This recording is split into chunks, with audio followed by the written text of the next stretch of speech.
I'm going to teach you how to choose your filmmaking job, but ask yourself this question: why can't you pick one job to stick to? For a lot of people, it's because they overthink, right? For me, however, I never had this issue.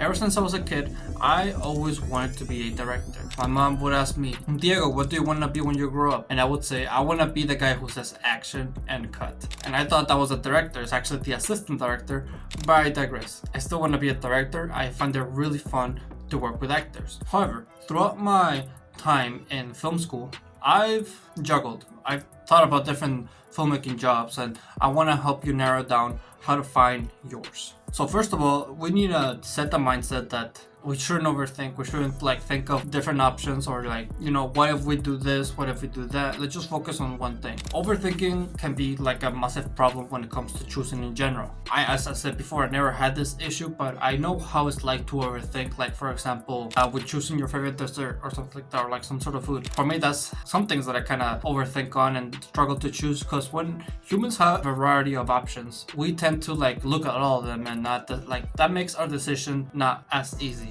And so when you narrow down your options, that's when it becomes a lot more easier. So how do we narrow down filmmaking jobs? Well, it could be kind of easy, honestly. So I would recommend that you look at it like this. Do you want to be a pre-production, a production, or a post-production person? Sure, there are some jobs that are involved in all of them, but if you're going to work for a big studio, which could be the better option, but it's up to you as to what you want to do, right? You're gonna probably be tied to only one of these and then work your way up to eventually do another thing. This is something that my production professor mentioned, how you have to start off as a PA, personal assistant, for a certain job, and then as you work your way up, door opens for other jobs. That opens and you take them. So just think about the type of jobs that are usually involved in these processes. Like for example, in pre-production. In pre-production, what tends to happen? Okay, we tend to location scout. We tend to prepare the costumes. We tend to get the props. We get to make the script. So if you think that you want to do these things, then simply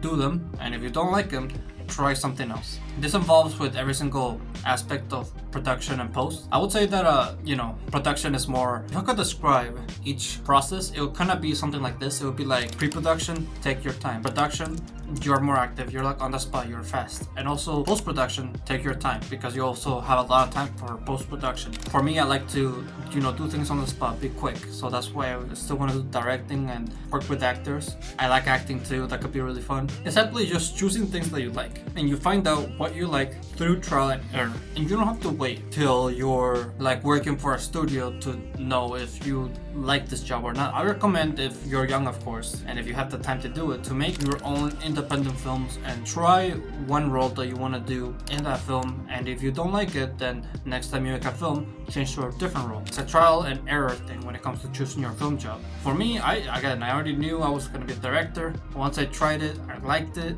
Same thing with acting. I tried it and I loved it. And so I once tried being a script supervisor. The thing is, I liked it, but I wasn't a big of a fan of I have to I was a fan of paying attention every time. I really liked that, but it's not something that I'll be consistent with for my rest of my life. So that's also something that you have to think about, is the type of job that you choose one that you can stick to for the rest of your life, and you base that based on how fun it is for you and how easily you get into the flow. The flow is basically when you work on something and you have no thoughts, or you're just solely focused. What's most important, however, is that you do these things for fun. You make sure you're having fun with these. I also tried being lighting person, controlling the lighting. I was not a fan of it. You have to use a light meter. That's something that I might go over in the future, but use a light meter every time, keep track of it. There's a lot of math involved when it comes to being a lighting person. There's a lot of equipment that you have to move around, so I wasn't a fan of that. Same thing with an editor.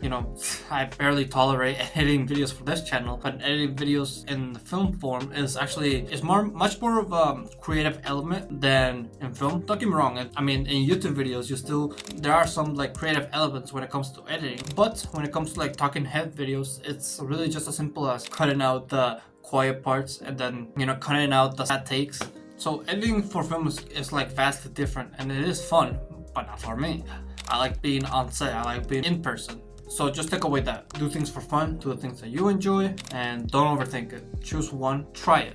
If you're young, you have a lot of time to try a variety of jobs. So get out there and try them. So with that, thank you for watching this video. If you liked it, make sure to leave a like. Subscribe if you're new, if you like my channel. And always remember to live your life like there's no tomorrow.